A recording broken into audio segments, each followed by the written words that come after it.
আজকে আমি বাড়িতে নির্ভেজাল টমেটো সস বানাচ্ছি। তার জন্য নিয়ে নিয়েছি লাল টুকটুকে 2 কিলো পরিমাণ টমেটো। এগুলোকে খুব ভালো করে ধুয়ে নিয়েছি, বোঁটাগুলো ছাড়িয়ে। এবার আমি এটা কাটবো। ঠিক এইভাবে আগে হাফ করে নিলাম। এরপর এটার এই যে শক্ত অংশগুলো, এগুলো বাদ দিয়ে দেবেন। এগুলো বাদ দিয়ে আমি হাফ করে নেব।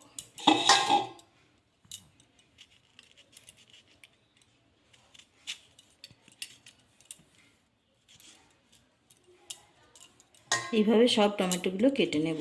আর আপনারা যত পাকা টমেটো দেবেন লাল টুকটুকে, সসের রঙটা খুব সুন্দর আসবে।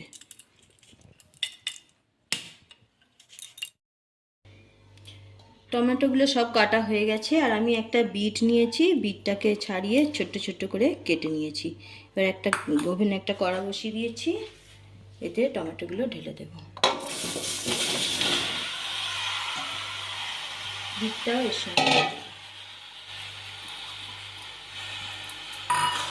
তার জন্য পরিমাণ মতো লবণ দিয়ে দেবো।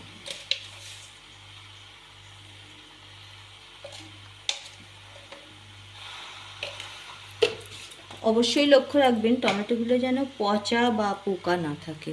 ফ্রেশ টমেটো নেবেন, তবে বেশি দিন ভালো থাকবে। পচা থাকলে কিন্তু নষ্ট হয়ে যেতে পারে।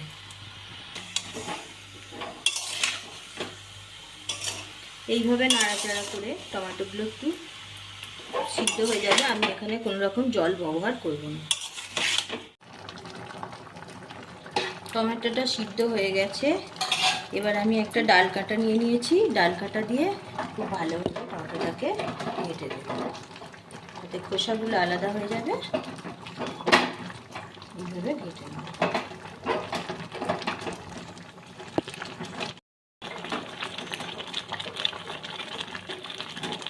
খুব ভালোভাবে ডাল কাটা দিয়ে ঘেঁটে দিয়েছি। দেখুন এইরকম হয়েছে। এবার গ্যাসের ফ্লেমটা অফ করে দেবো। এটা ঠান্ডা হলে ছাঁকনি দিয়ে ছেঁকে নেব।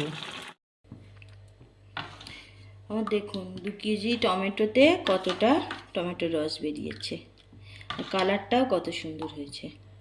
এবার একটা শুকনো কড়াই বসিয়ে দিয়েছি, এতে আমি কিছুই দেব না, টমেটোর রসটা ঢেলে দেব।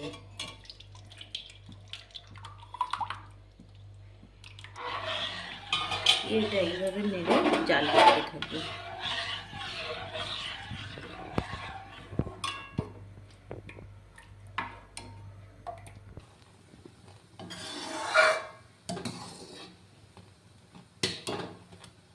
কালারটাও কত সুন্দর হয়েছে। এবার আমি 1 বাটি চিনি নিয়েছি, দিয়ে দেব। আপনারা আপনাদের পরিমাণ মতো চিনিটা দেবেন। যদি বেশি মিষ্টি খেতে চান বেশি দেবেন। তাহলে অনেকটা ঘন হয়ে গেছে। এবার এতে আমি তেঁতুলের কাঠ নিয়েছি, এটা তেঁতুলের কাঠ নিয়ে ছেঁকে নিয়েছি, কিছুটা পরিমাণ দিয়ে দেবো থেকে।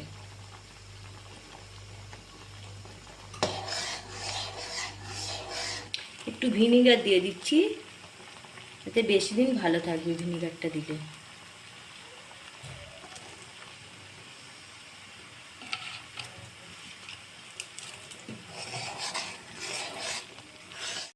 দেখুন সসটা ঘন হয়ে গেছে। আমি এটা একবারে পারফেক্ট হয়েছে কিনা দেখার জন্য একটু প্লেটে নিলাম। দেখুন কাত করছি, গড়িয়ে যাচ্ছে না। যদি এইভাবে গড়িয়ে চলে আসে তাহলে বুঝবেন হয়নি, কিন্তু আমি এইভাবে কাত করছি, একইভাবে আছে। সসটা একেবারে রেডি হয়ে গেছে। এটা আমি এবার নামিয়ে নেব। সসটা বানালাম, দেখুন কত সুন্দর কালারটা এসেছে, একেবারে দোকানের মতো। কিন্তু দোকানের সসে কি থাকে, পেঁয়াজ রসুন আদা। এটা আমি সম্পূর্ণ নিরামিষভাবে বানালাম, কোনো রকম পেঁয়াজ আদা রসুন ছাড়াই। রেসিপিটা যদি আপনাদের ভালো লেগে থাকে, একটা ছোট্ট রিকোয়েস্ট, লাইক শেয়ার এবং সাবস্ক্রাইব করতে ভুলবেন না। সসটা পুরো ঠান্ডা হয়ে গেছে একবারে। এবার আমি একটা কাঁচের শিশি নিয়েছি, শিশির মধ্যে ভরে নেব। কতটা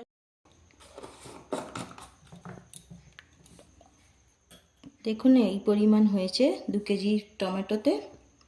কতটা সস হয়েছে। এটা আমি নর্মাল ফ্রিজে রেখে দেব। নর্মাল ফ্রিজে রাখলে অনেক দিন ভালো থাকবে। আর আপনারা বাইরেও রাখতে পারেন, কিন্তু তাতে বেশি দিন ভালো থাকবে না। আর কেমন লাগলো কমেন্ট করে জানাতে ভুলবেন না।